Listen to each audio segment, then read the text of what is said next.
answer an API? If and when he speaks, people listen. I want to answer this person in the back. I don't know if they've seen you before. Perhaps you have. Albert Baldwin? I don't know. He's like saying Elon said we don't care about fucking Twitter. We're talking about the real world. He said that's not necessarily true. Less people equals less accuracy. The cuts they cut could be to peripheral or extraneous roles. The National Oceanic and Atmospheric Administration and its National Weather Service experienced significant, if you don't know what that word is, we'll wait while you look it up in the dictionary. It can take you a minute. Staff reductions, including cuts to meteorologists, hydrologists, physical scientists, and electronic technicians. These cuts, part of broader federal workforce reductions, affected various levels of staff, including probationary employees and those in key roles like those at the National Hurricane Center. So, you need meteorologists because they specialize in hurricane forecasting. Those positions were impacted. Hydrologists, they focus on water resources and flood forecasting. So, obviously, those were not extraneous roles. Physical scientists, those positions are related to atmospheric and oceanic research, were reduced. Electronic technicians, they maintain critical equipment like next-red radar systems. Yeah, extraneous positions. Sounds extraneous to me, right? Right. Those are the things I used to work on when I was at the trade company. Oh, there you go. Tie you back. Yeah, I was there. Thank you for, because we need your expertise here.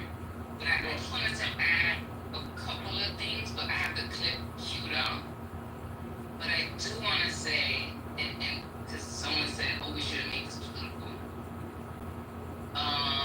The affected area, there's a massive emergency response, 14 helicopters, drones, hundreds of personnel employed by Texas Division of Emergency Management. 237 have been evacuated, rescued, including 167 by helicopter, and a state of emergency was declared in several counties. President Trump pledged federal support, stating he'll take care of them.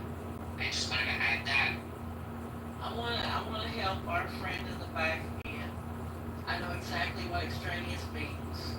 I deal with words. It's what I do all day. It means irrelevant or unrelated to the subject being dealt with. So I don't think meteorologists and all those positions that I pointed out are unrelated or irrelevant in this discussion. Continue, Sam. No, I was just saying, did Trump say we'll take care of them when California was being devastated by fires? I don't think so.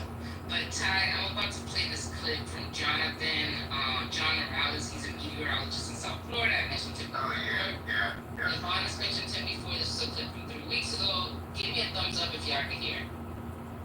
He's been a voice of calm and support for years. It's coming straight to us.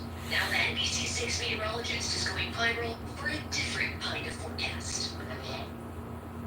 It was about 6 years ago, unfortunately. I went on TV and I told you, it's going to turn. You don't need to worry. It is going to turn. Or to tell you that I am not sure I can do this here. His warning at the start of this year's hurricane season is sobering. He says that slashing federal funding within national climate circles will impact this year's weather forecast nationwide. Because of the cuts. Last hammer attack on science. We may be flying blind. We may not exactly know how strong a hurricane is before it reaches the coastline. Under the Department of Government Efficiency, or DOGE, the Trump administration's cuts to NOAA and the National Weather Service making headlines this spring. According to NBC News reporting, several key sites have now reduced or suspended weather balloon launches critical for severe weather forecasting, while the National Weather Service now down almost 600 workers after layoffs and buyouts. The cuts prompting 5 former heads of the National Weather Service to write an open letter saying, quote, "Our worst nightmare is that weather forecast offices will be so understaffed there will be needless loss of life." It is absolutely a public safety. Whether it is a not be a political issue. Okay, Be able to identify, test it, reconciliation with the people of the region. what are some of our standards? As the We want someone to be very concerned. The National Weather Service tells NBC News they're now hiring more than 100 people to quote stabilize operations across the country. The Trump administration claims the agency will have enough resources, despite criticism otherwise. March 3 and So you're making 45K as a manager at Mount Sterling. circumstances. I call it public safety. Why does that make you crazy? As NBC News meteorologist Chase Day reported last week, a new bill recently introduced in Congress would protect weather service workers from future federal budget cuts, classifying them as critical to public safety. Last October, Hurricane Milton extended its size from a late tropical storm to a deadly Cat 5 in just 24 hours. Brown has been painfully emotional for what the storm's rapid intensification would mean for human lives. Apologize. Writing in an article at Am I Worried? You bet I am. Warning that dramatic weather from climate change is on a collision course with a slashed forecasting industry. Lisa Para, NBC News.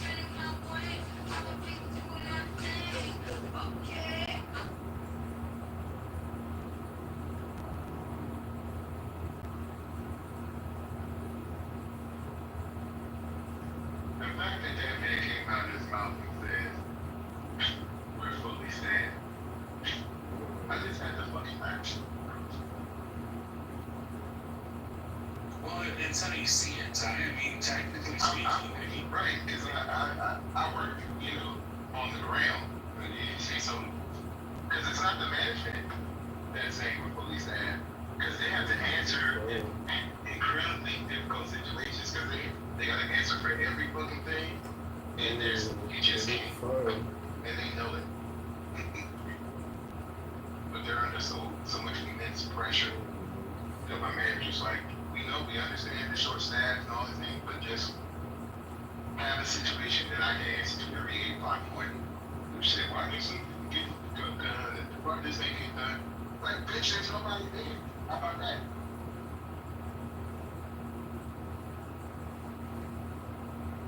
well, we were told that the staff cuts, the cuts towards NOAA wasn't towards staff, it was critical equipment. And so that's why the budget cuts were coming from there, which then, you know, I can tell them that that was grossly not the case. It's just so much miscommunication, but, you know, again, we're going to have an administration that's going to not take any responsibility and then just blame the organization it cuts off because apparently it's just easier that way. It's not my actions I got us in trouble. It's, you know, the people who have got it. Like Tyson.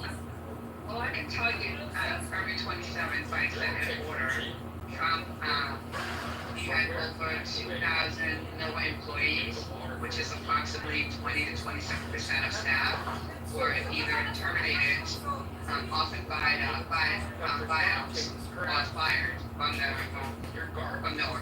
So that's 20 to 27% of the total staff. I don't know if that had anything to do with this situation, but to think that that's not going to impact any upcoming potential weather tragedies, people spoke to that thing.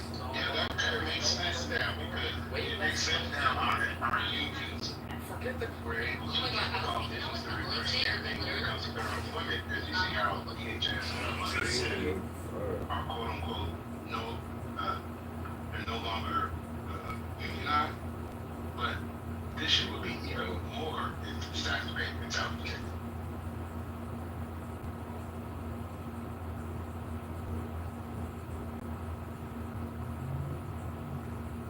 Yeah, but why are we surprised? I told you guys, not you, I mean. Yeah, I'm not at all. Yeah, they tell you, they don't even hide it anymore. On Project 2025, page 624, there's a whole paragraph about the NOAA and they state right there, the last line of that paragraph, saying they're gonna defund and, see the word I said, I'm driving right now. Defund and I forgot the other word, NOA. And it's right there. Let's say,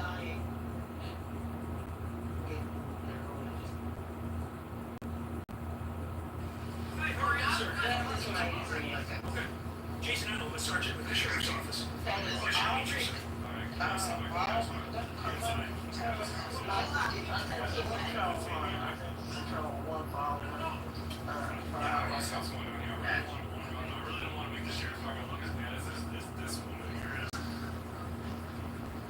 Explain to me what's going on. Free speech. Okay. What's going on? Like, he was like, the just Sort of like the people that wear masks on their face to do the job, you know, when they couldn't wear a mask and so. Yeah. We're not arresting you. You understand enough. Without being interrupted. So you have full First Amendment rights, free assembly, everything. I can't speak for the town.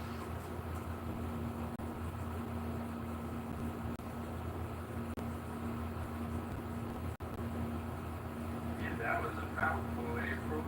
They couldn't wear their mask during COVID, but they can only wear it during this. Well, they love it here in this job. You're able to catch them without getting out. Don't they call them investigators? They all up in that shit. You won't see me about. But somebody, I forget who it was, here last night saying, people in their family were affected, said doctors. People were lost their jobs, wear masks. Oh, now we can go big for 10 hours. Yeah.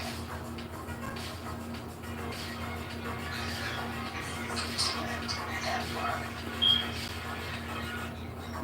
Can we use your house to trial our new pop-in roofs? We're looking for homeowners within Valence.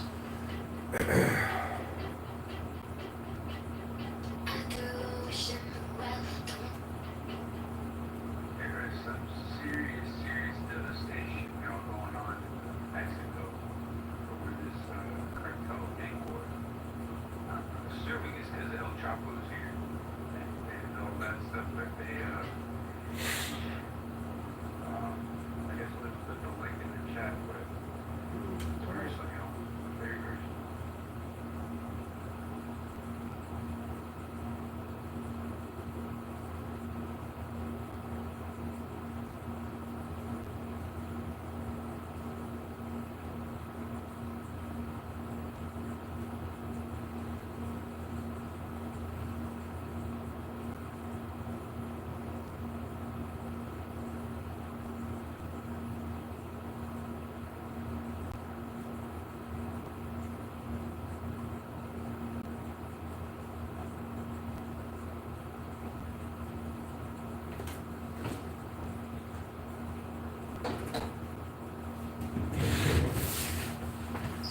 I don't know. I couldn't even see myself.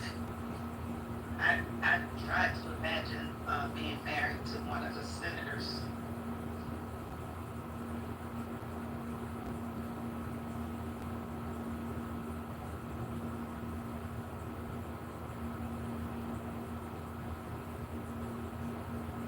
That part, forgot to.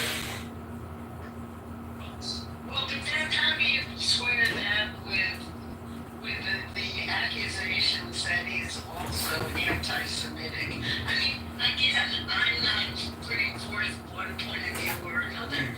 I'm just saying that it's very hard to discuss what's real.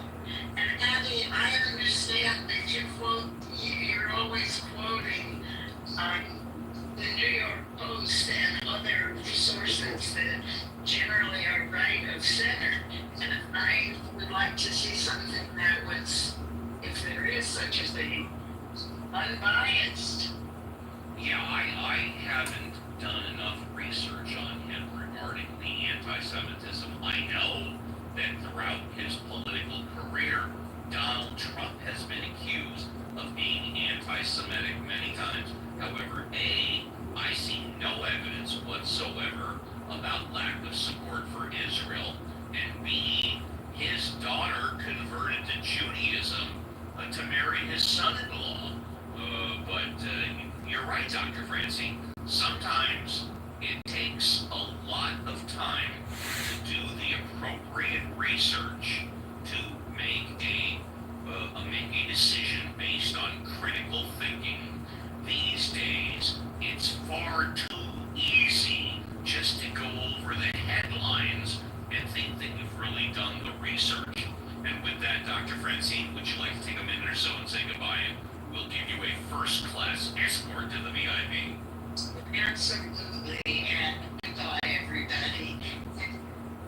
And Dr. Francine, always a pleasure to have you on the show. Thank you.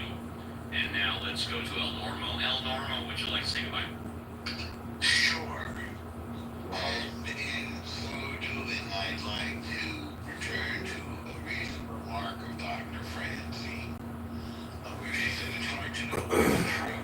And I think somebody in here echoed that. And in response, I want to say that's precisely the problem. We find ourselves in the pickle because of the fragility of our institutions to intermediation and social media. So if we have 100 different YouTube videos, TikTok videos, Instagram reels, Facebook posts, and yo-yos on Clubhouse telling us different things, how do we understand? What are we to latch onto as you put it, true or real or unbiased? Up until recently, America had developed an attempt, at least in the press, to offer unbiased reporting, mediated by editors and executive producers and so forth, who were trained in news judgment. They tried to tell the story in an unbiased manner. And we've lost that professionalism in the news business. We've lost it in our institutions of higher learning in the academy. We've lost it in our lower schools. We've lost it in politics. There is barely an attempt anymore to tell the truth, I would say. And we've lost it in the law, in the judiciary. So we're in a bind now, because only a few people know how to triangulate, consider all the stories, and figure out what the truth is. Most people can't do it, and so, or won't do it, or both. So I leave you guys with that thought about the importance of critical thinking. Thank you, Norm. First class escort to the VIP. Before we move on, I strive to all of the nieces and nephews, and especially the Mod Squad, that based on what Norm just said, and what you've heard me say time and time again, I will always, always, always do my best to use my critical thinking abilities to distinguish fact from opinion. And when I know it's not a fact, I will give you my opinion. And when I believe it to be a fact, I will state it to be a fact. And if somebody corrects me, I will be the first one to admit if and when I am wrong. Let's go to Hero. Would you like to say goodbye? We are in the Matrix there, Rob. Goodbye. Yeah, we heard that. Goodbye. Thank you very much. First class escort to the VIP. Andrew, another, well, actually I was going to say Hero's not a neighbor to the north, he's visiting the north. Andrew is a neighbor to the north. Andrew, would you like to say goodbye? Yes, I do things. First, in regards to, the bias. I prefer the word balanced over bias, but that's fine. But I did see an article yesterday which kind of just throws it. It's not just the media here that we're talking about. This was a politician in the UK who, I believe, they have the Reform Party, which is unimaginable for us, had seats for local government. And this one person had said that he had removed all of this literature, if you will, from children's section, if you will, of the local library, that was in regards to sexual identification, all that kind of stuff, trans, etc.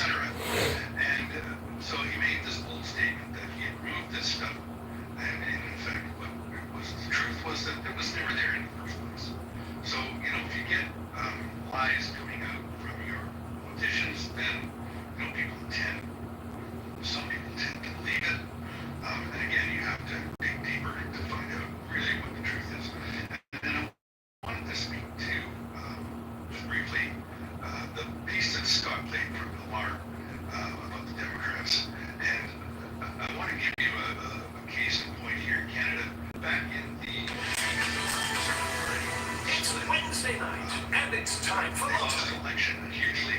They weren't even an official party.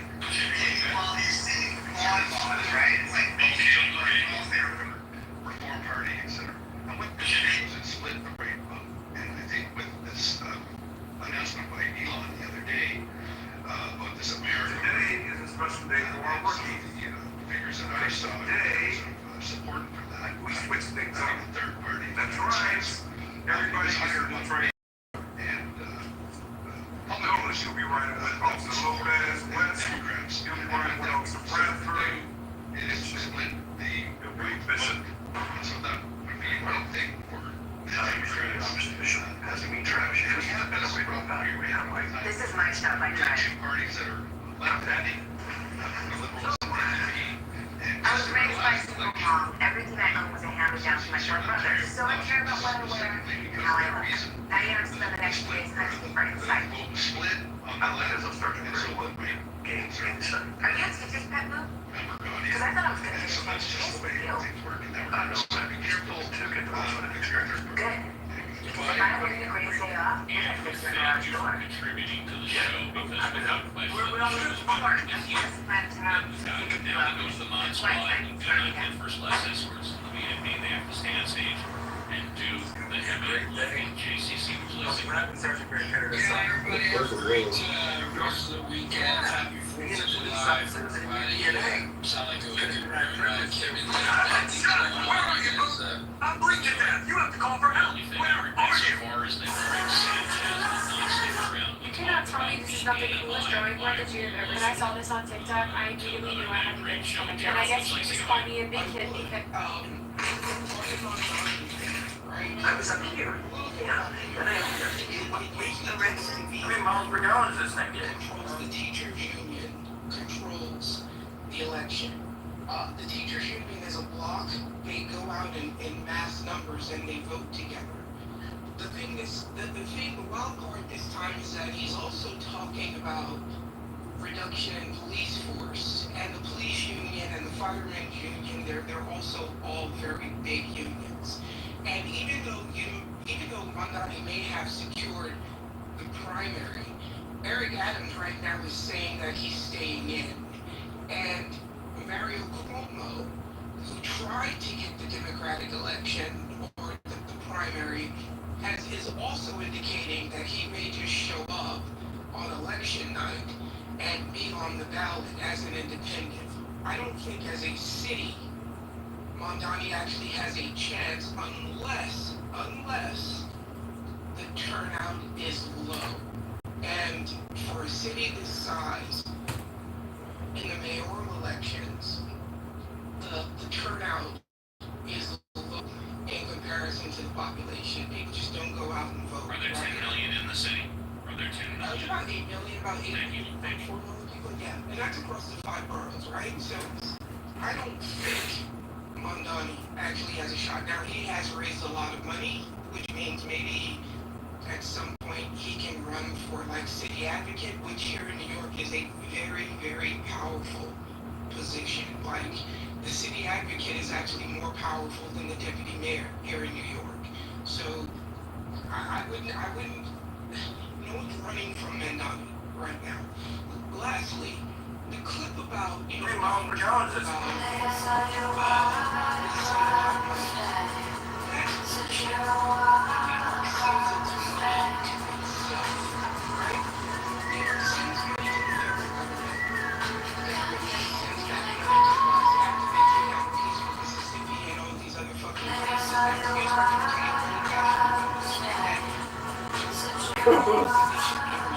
There are only 13 states that send more to the federal government than they get back. California's one, I think. Absolutely. Yeah, you got Texas might be one.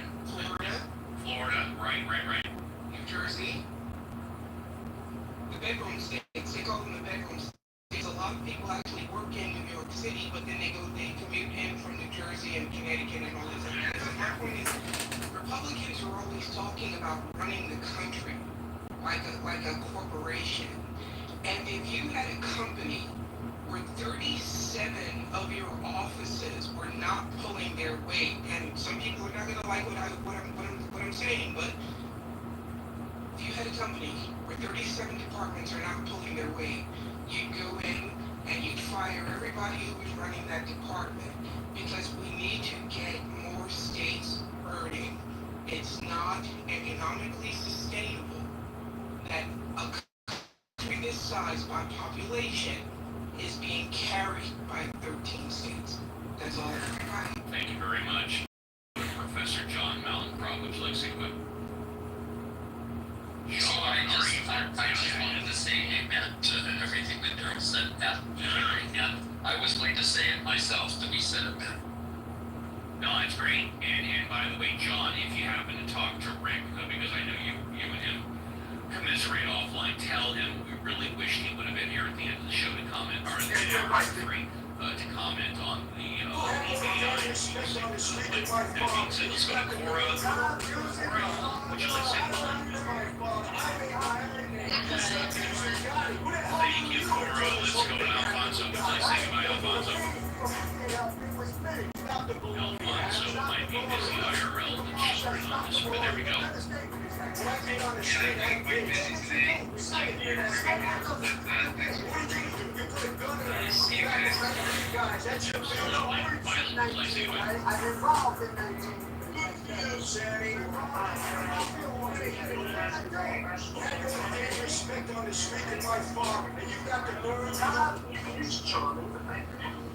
Amazing. And last but not least, my XO, my co-captain, the other one who has the keys to the jalopy, as John would say.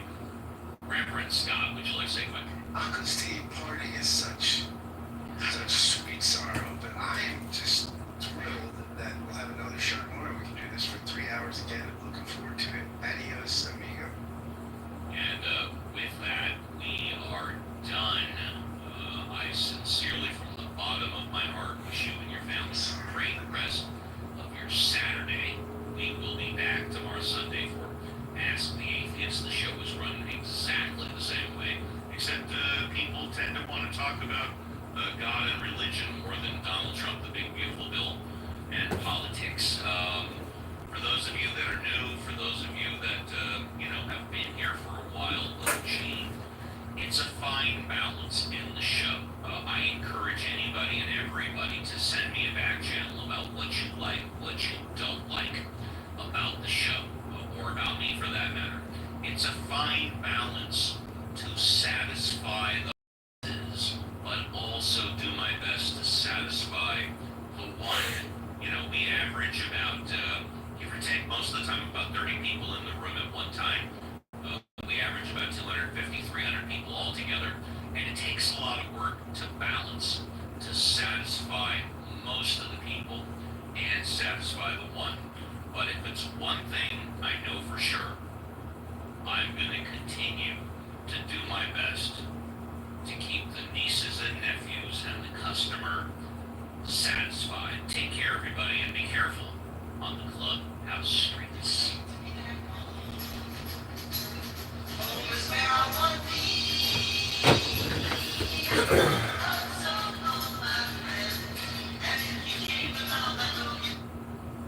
I think they're really easy. Don't take it from me, don't take it from just about anybody else. We never find data in school when we did experiments. I don't know what they do these days. Get a band for it. He also told Alexander we were in a conversation once, I don't know if it was later at night, but he told her opinion didn't matter because she'd be gone soon anyway with her health problems. That was after when she had her stroke. Wait, and he's not blocked? He is by me. And when he's in rooms where I can't throw his ass out and down, I do. Wait, I'm sorry. What are you doing? I'm gonna start looking at everybody fucking sideways. Wait, April, what are you That's doing? out of order. Like, what? That's Miss out of order. Alexander, That's out of fucking order. Miss Alexander had a stroke. And this was probably a couple of months after it. We were all in the room talking, and he came in and said what he had to say. And she said something back, and he said, well, your opinion doesn't really matter because you'll be gone soon anyway with your health problems. Whoa. Low down, dirty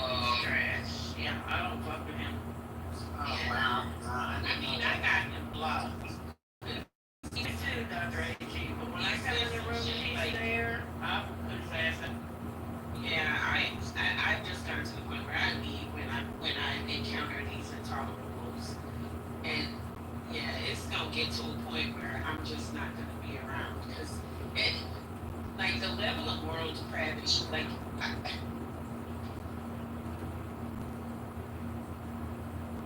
Trump has made it comfortable for them to speak the unspeakable. They feel very comfortable because there's no consequences to them. They're loud, they don't care because they know Trump wants cover. but it's not just Trump, it's people too, right? Because they not just standing outside yelling to themselves. They are talking to people. Yeah, but I would put to you that most of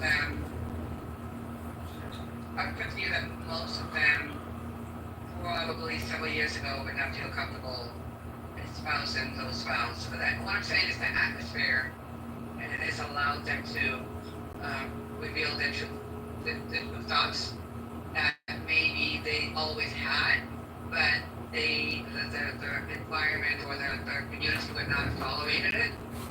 The way, you guys see what I'm trying to say, the way it is now. I understand what you're trying to say. I understand what you're saying is very clear. I guess my point is, to me, that doesn't matter. Yeah. What's up, buddy? Nothing. Kind of have a cold, so not feeling the best, but I'm gonna go to the gym soon. What are you doing? That's what I'm talking. I'm down to 199, buddy. Yeah. Yeah, I'm getting slim, bro. Oh, you know, eat right, exercise.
And then I only did some push-ups and jump rope and then some yoga.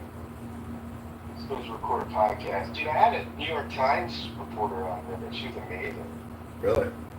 She writes for the Leaving Project. It was all about like American religious life and trends and spiritual networks. She's amazing, man. Pretty hot too. Yeah, she's smoking.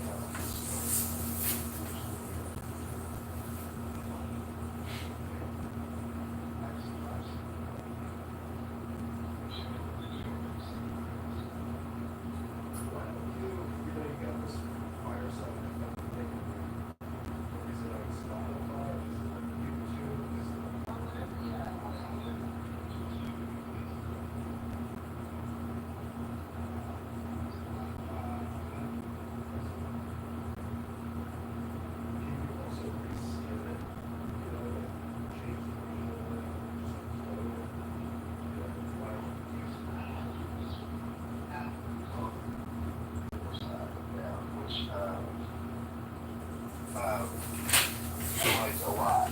You know what's interesting? If you go look at the show notes for my last two podcasts, Riverside generated that. Like, and as soon as I was done, it listed the whole podcast instantly and generated my show notes and chat and stuff. Huh. Yeah, Riverside's amazing. It's really, I switched over there from StreamYard. It's a great platform. It is so great. And also, I could do, I mean, I need to spend like 2 days with it. I could do all the stuff you're talking about. I could break clips up. I could do repack it. I could do all kinds of stuff.